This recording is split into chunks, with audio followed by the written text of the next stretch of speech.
अस्सलाम वालेकुम friends, welcome back my channel cook with Mariam. बिस्मिल्लाहिर्रहमानिर्रहीम। आज मैं आपके लिए शीर खुरमा बनाने की रेसिपी लेके आई। ये ईद की स्पेशल रेसिपी है, बहुत ही मज़े की बनती है। यहाँ मैंने 1 किलो दूध लिया, हाफ़ लीटर ये, हाफ़ लीटर मैंने गिलास में रखा हुआ है। ये मैंने थोड़ी सी सवैयाँ ली है, जिसको भी मैं थोड़ा सा इसका चूड़ा बना लूँगी सवैयों का। ये 3 चम्मच मेरे पास चीनी के हैं। यहाँ मेरे पास किशमिश है। ये मेरे पास कोई ड्राई फ्रूट है, आप चाहें तो जो भी आपके पास हो आप इस्तेमाल कर सकते हैं। खजूर है, ये मेरे पास थोड़े से बादाम है, ये मेरे पास पिस्ता है, ये मेरे पास सब्ज़ इलायची है, ये मेरे पास नारियल है।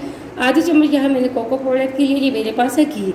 सबसे पहले हम दूध को बॉयल कर लेते हैं अच्छे से। यहाँ मैंने एक कढ़ाई ली है दूध को बॉयल करने के लिए। आधा किलो दूध ये था और आधा किलो मैंने यहाँ बाउल में रखा हुआ था। ये देखिए, अब मैंने यहाँ 1 किलो दूध लिया है। अब फ्लेम को मैं ऑन करने लगी। मिलती है इसको बॉयल आने के बाद। दूध को बॉयल आ चुका है। अब जो मेरे पास इलायची थी मैं वो डाल दूँगी। अब हम इसके अंदर डालेंगे चीनी, और चीनी डाल के इसको तकरीबन 5 से 6 मिनट तक पकाएंगे ताकि दूध हमारा गाढ़ा हो जाए। यहाँ तकरीबन 5 से 6 मिनट हो चुके हैं। दूध हमारा तकरीबन आधा रह चुका है। अब मैं दूध को साइड पे रख दूँगी ताकि दूध हमारा थोड़ा सा ठंडा हो जाए। अब हम कर लेते हैं सवैयाँ तैयार। यहाँ मैंने सवैयाँ तैयार करने के लिए एक पैन लिया है। इसके अंदर मैं तकरीबन 2 चम्मच घी के डालूँगी और फ्लेम को मैं ऑन करने लगी हूँ ताकि घी हमारा गर्म हो जाए। आपके पास अगर मक्खन है तो आप मक्खन इस्तेमाल कर सकते हैं। अगर आपके पास मक्खन नहीं तो आप घी, कोई भी घी इस्तेमाल कर सकते हैं, कश्मीर बनास्पति या कोई भी घी। अब घी को गर्म होने तक हम छोड़ देते हैं। जैसे हमारा घी गर्म होगा फिर हम इसके अंदर डालेंगे सवैयाँ। घी को मैंने गरम कर लिया लो फ्लेम पे। अब जो मेरे पास ये थे ड्राई फ्रूट, मैं उनको थोड़ा सा फ्राई कर लेती हूँ।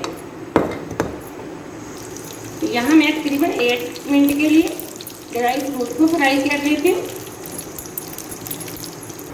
अब 1 मिनट के लिए मैंने ड्राई फ्रूट फ्राई कर लिया। अब जो मेरे पास सवैयाँ थी मैं वो डाल दूँगी। तकरीबन हम 3 मिनट के लिए सवैयाँ अच्छे से फ्राई कर लेंगे।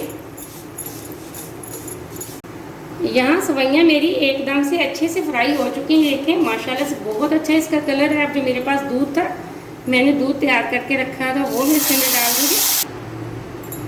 यहाँ मैंने सारा दूध इसके अंदर डाल दिया। ये देखें, अब 3 से 4 मिनट के लिए मैं इसको अच्छे से पकाऊंगी। अब जो मेरे पास कोको पाउडर था मैं वो भी डाल दूँगी। आपके पास अगर ज़ाफ़रान है तो वो आप वो डाल दें कलर देने के लिए। मैंने यहाँ कोको पाउडर थोड़ा सा डाला है। ये देखें माशाल्लाह से कितना प्यारा हमारे एकदम से शीर खुरमा तैयार हो चुका है। बहुत ही मज़े का बनता है। अब ये ईद की स्पेशल रेसिपी है, आप इनको ज़रूर ट्राई करना। ये बच्चे बड़े और मेहमानों को भी ये बना के खिलाना, वो आपकी बहुत तारीफ़ें करेंगे। ये शीर खुरमा आराम से घर में बहुत मज़े का तैयार हो जाता है। आप रेसिपी को पूरा देखा करें, कहीं से भी कोई स्टेप को मिस्टेक ना किया करें ताकि आपकी रेसिपी ख़राब ना हो। आप वीडियो को पूरा देखा करें और लाइक भी किया करें। आप मेरे चैनल को सब्सक्राइब करेंगे तो मुझे खुशी मिलेगी, ताकि मेरी हर आने वाली वीडियो सबसे पहले आप देख सकेंगे और मज़े की चीज़ें बना सकेंगे। एकदम से मेरा शीर खुरमा बिल्कुल तैयार हो चुका है। अब मैं फ्लेम को ऑफ करने लगी। इसको थोड़ा सा ठंडा करके मैं एक बाउल के अंदर निकाल के आपको दिखाती हूँ। यहाँ एकदम से हमारा शीर खुरमा तैयार हो चुका है। मैंने यहाँ बादाम और पिस्ते से गार्निश कर दिया। आपके पास कोई भी ड्राई फ्रूट है आप उससे इसको गार्निश कर सकते हैं। अब हम इसको करेंगे ठंडा करके हम इसको सर्व करेंगे।